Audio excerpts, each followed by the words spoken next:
Nosso programa é uma realização da Fraternidade Francisco de Assis, Casa Espírita, sediada aqui na cidade de São Paulo. Nossas abordagens têm sempre como base as obras fundamentais do Espiritismo, que são as obras de Allan Kardec. Certo, seu Milton? Conosco, como sempre, Milton Filipelli. Certo, o que você falou está correto e eu aproveito para saudar aos nossos amigos telespectadores e ouvintes o melhor desejo de que os bons espíritos nos ajudem sempre. É verdade, esclarecimentos oportunos têm como base as obras de Allan Kardec, porque as obras de Allan Kardec esclarecem as nossas dúvidas a respeito da vida. O seu Milton, então baseado nas obras de Allan Kardec, nos foi solicitado que comentasse sobre como os espíritos falam e escrevem por intermédio dos chamados médiuns. Então, vamos começar falando o que são os médiuns. Bom, eu gostei muito também desta solicitação.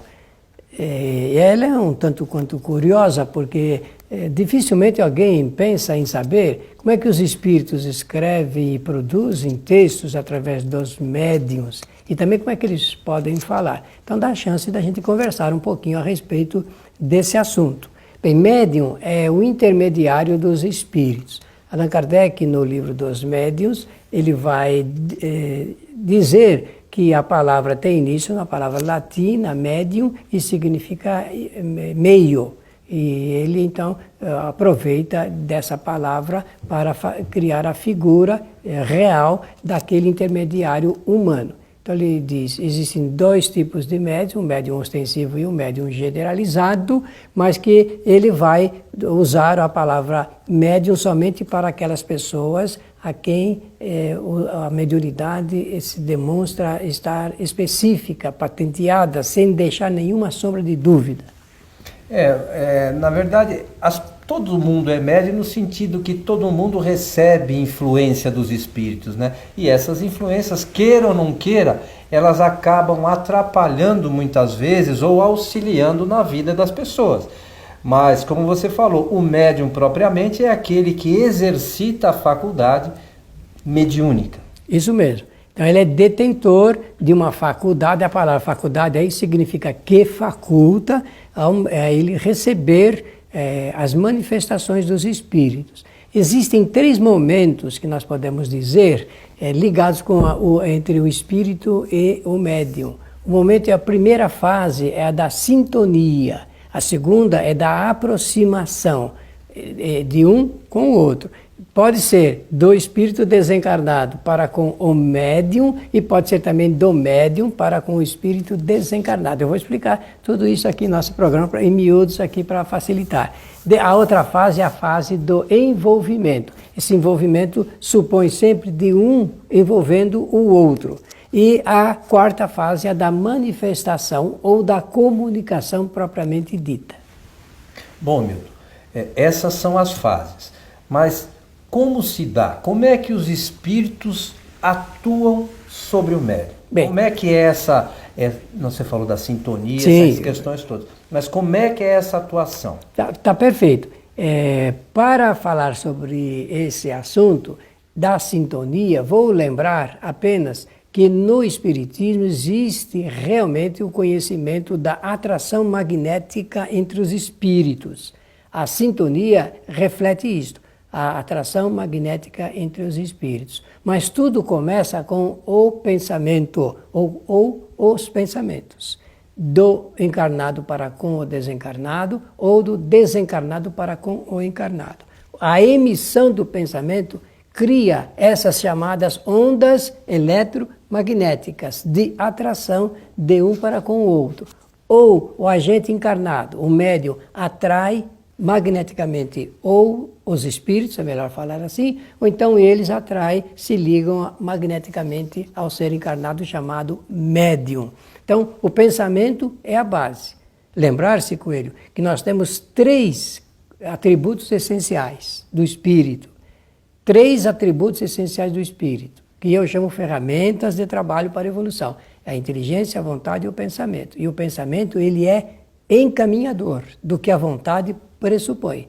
Na base de tudo está a vontade daquele que quer se aproximar, quer falar, quer escrever, e daquele que, pela vontade, recebe e aceita. Então é bom ressaltar, quem pensa é o espírito, né? A faculdade de pensar, o ser inteligente do universo, segundo as informações trazidas por Kardec, né, para todos nós, o ser inteligente é o espírito. Então, lembrar-se que nós estamos respondendo a essa solicitação de como os espíritos falam e escrevem através dos médiuns. Tudo que nós falamos aqui é importante para responder essa questão. Com esse conhecimento teórico, eu posso entender como é que o espírito ele pode falar através de um médium. E pode falar porque, conforme nós dissemos, existem as fases da sintonia, da aproximação, do envolvimento e da manifestação. Bom, o que falta dizer aqui para poder entrar no mérito da escrita do espírito propriamente dita?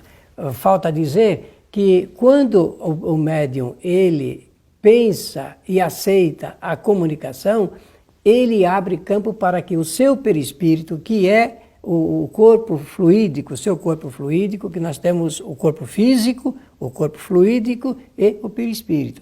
O corpo fluídico de um se aproxima e envolve o outro. Que outro? O do espírito desencarnado.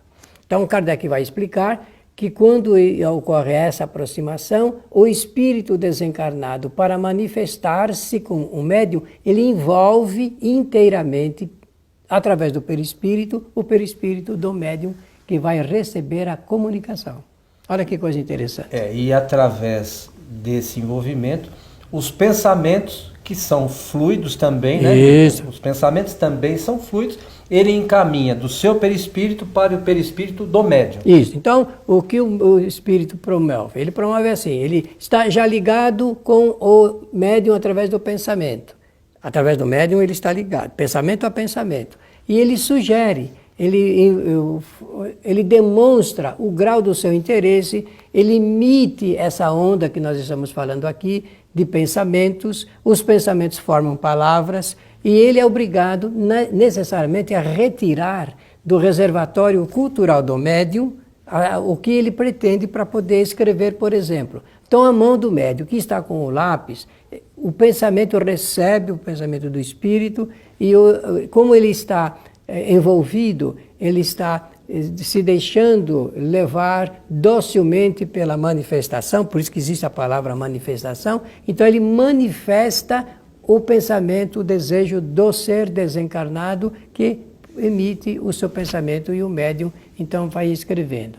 Pode acontecer um fenômeno de afastamento circunstancial do perispírito do médium, então é quando existe aquela facilidade maior para textualizar o pensamento do espírito desencarnado, é quando a pessoa, depois diz, eu sou médium, ou semiconsciente ou inconsciente, porque quando ele retorna ao corpo totalmente, ele não tem lembranças muito claras, visíveis, ou nenhuma, às vezes, né, daquilo que se passou. É interessante, né? Eles falam mecânico, não é isso?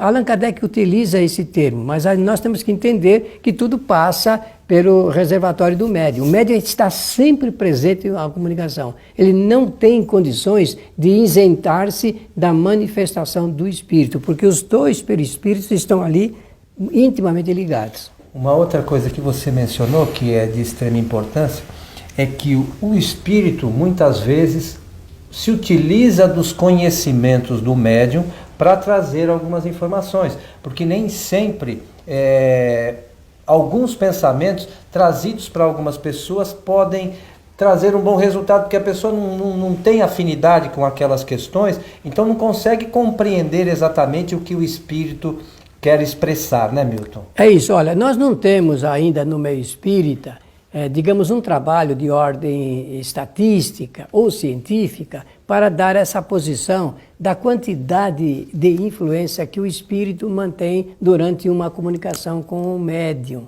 e como que o médium realmente pode influenciar o espírito também. Mas eu presumo, pela experiência, que pode ser 10% da comunicação, pode ser produto do espírito ou o restante do médium, ou inverso, 20%, 30%, e aí nós podemos de vez em quando, por isso que existem pessoas que olha, eu não acho que não é nenhum espírito que está escrevendo por meu intermédio, porque muita coisa aqui é minha, a pessoa fala assim, mas ela não percebe que ali está o espírito ligado e que, portanto, existe um percentual que é seu e outro que é do próprio espírito desencarnado. Agora, se alguém perguntar, mas é possível fazer um treinamento adequado para que o médium possa servir literalmente a comunicação do espírito, eu respondo pode, mas o treinamento envolve aí certos exercitamentos, inclusive na parte moral, que é muito importante, na parte de conhecimento doutrinário, porque quanto mais doutrina conhecer o médium,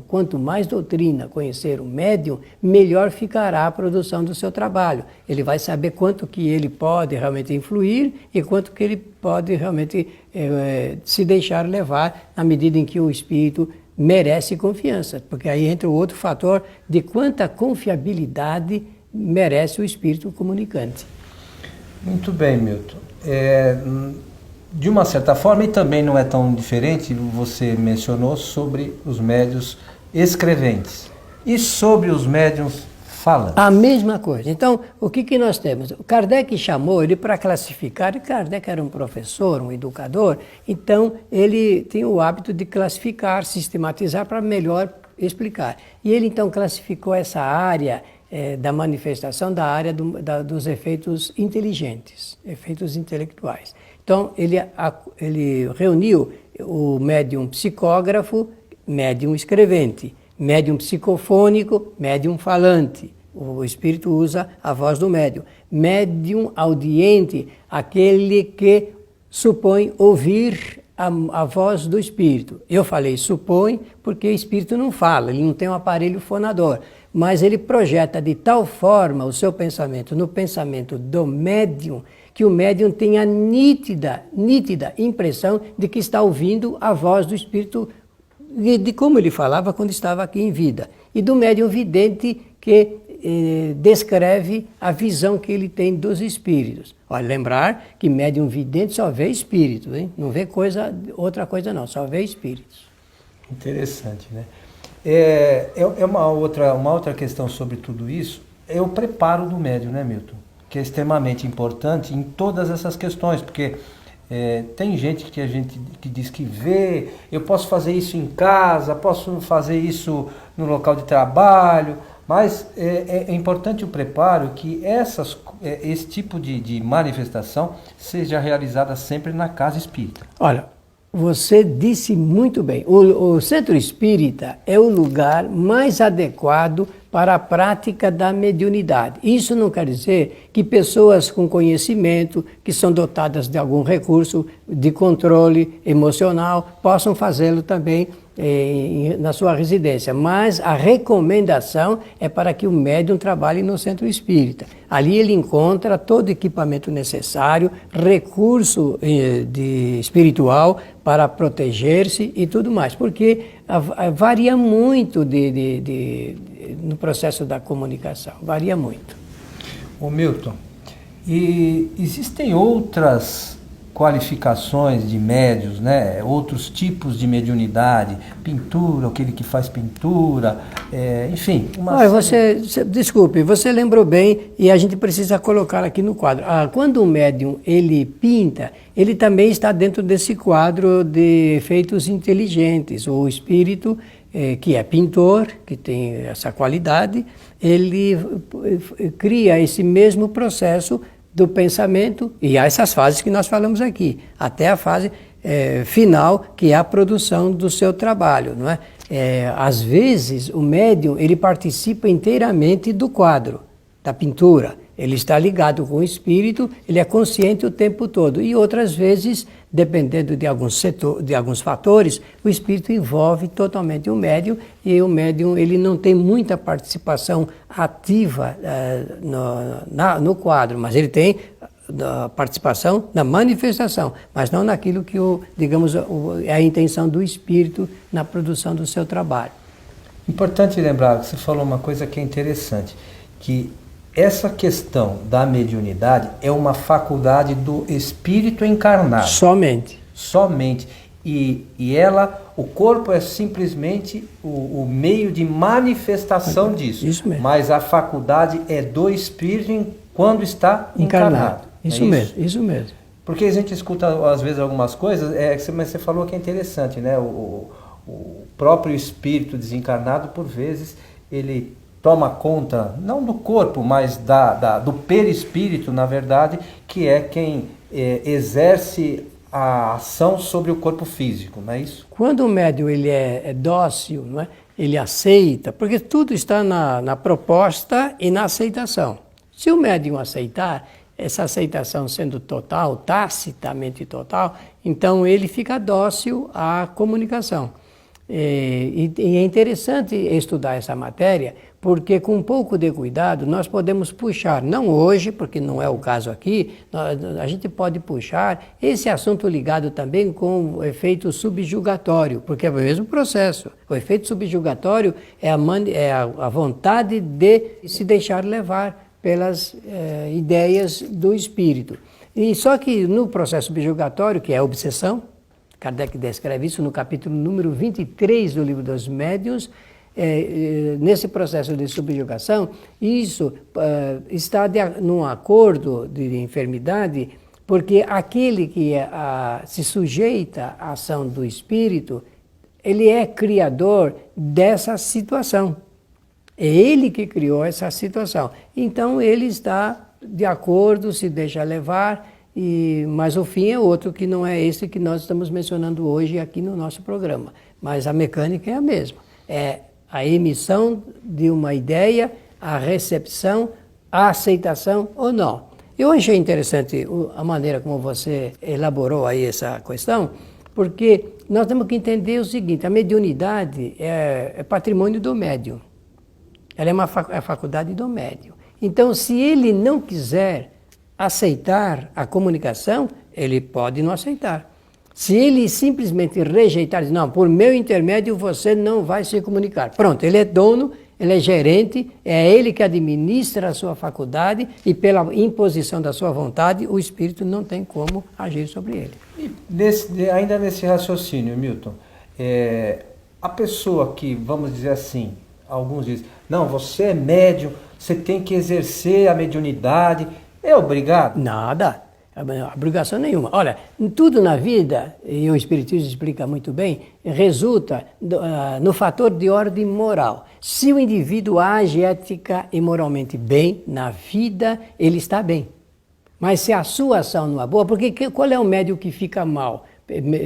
Fica mal quando ele não age bem na sua existência. Então ele realmente vai se complicar. Ele vai atrair os espíritos que não são bons, são maus, ignorantes, sofredores. Vai ficar uma misturança, digamos assim, uma mistura muito indigesta de espíritos sobre ele. Uma outra questão também é com relação aos espíritos que se comunicam, né? As comunicações propriamente. Porque às vezes as pessoas acham que receberam uma comunicação mediúnica e que os espíritos são espíritos perfeitos, conhecedores de toda a verdade, que aquilo que o espírito falou, não, aquilo é o ponto final em todas as questões. É uma coisa para se ter cuidado também, né, meu? Kardec recomenda a análise cuidadosa de toda e qualquer comunicação. Tenha o nome que tiver, o mais célebre, o mais renomado, seja o melhor espírito que se apresenta ali sob o nome qualquer, é para fazer uma análise cuidadosa da sua comunicação. Porque o fato de o espírito estar desencarnado não significa que ele detenha conhecimento sobre todas as coisas, né? Sobretudo em questões até doutrinárias, que você, ainda num programa nosso anterior sobre o livro Céu e Inferno, você falou que os espíritos desencarnam em condições variadas, por vezes em condições boas, outras vezes não tão boas. Mas os espíritos nada mais são que seres como nós, que um dia tiveram desencarnados e depois passaram para o mundo espiritual. nós conhecemos tudo sobre todas as coisas? Não. Também os espíritos, né, naturalmente não devem conhecer. Então a gente precisa ter uma cautela muito grande sobre as informações que por vezes nós recebemos dos espíritos. Nós precisamos, sobretudo quando falamos de espiritismo, traçar um paralelo muito próximo com as obras de Allan Kardec, né, para que a gente não se perca, né, Milton? Exato. Eu me lembro aqui, para encerrar a minha parte, da palavra de Allan Kardec, quando ele diz que a primeira grande descoberta que ele fez, ele está narrando ali, a primeira grande descoberta que eu fiz foi saber que os espíritos são as almas dos homens que viveram na Terra. Interessante, né? Eu acho que isso é importante, que se a gente se lembrar sempre disso, a gente erra menos, eu acho, né, Milton? Com certeza. Não vai dar crédito, por melhor que seja o espírito, porque na análise das comunicações existe tecnicamente um detalhe, um item, que é o da concordância da linguagem. E quanta gente começa a falar de um jeito alguma coisa, faz uma afirmação e no transcorrer da conversa, logo em seguida, desdiz aquilo que falou anteriormente. Tem livro que eu leio e no início o espírito afirma, faz uma porção de afirmações e depois ele volta ao contrário. Então, essa não concordância é um sinal de que nós não devemos dar crédito à comunicação. Será preferível rejeitar 9 verdades do que aceitar uma única mentira, diz Allan Kardec. Estamos chegando ao final de mais esse programa Esclarecimentos Oportunos. Suas despedidas, meu caro. Antes, nosso agradecimento pela bondosa atenção de todos, desejando que os bons espíritos nos ajudem sempre. Lembramos que esse programa, que está sendo transmitido por via rádio, pode também ser assistido em nosso site kardec.tv, www.kardec.tv. A todos, o nosso abraço. Esperamos encontrá-los em nosso próximo programa. Até lá!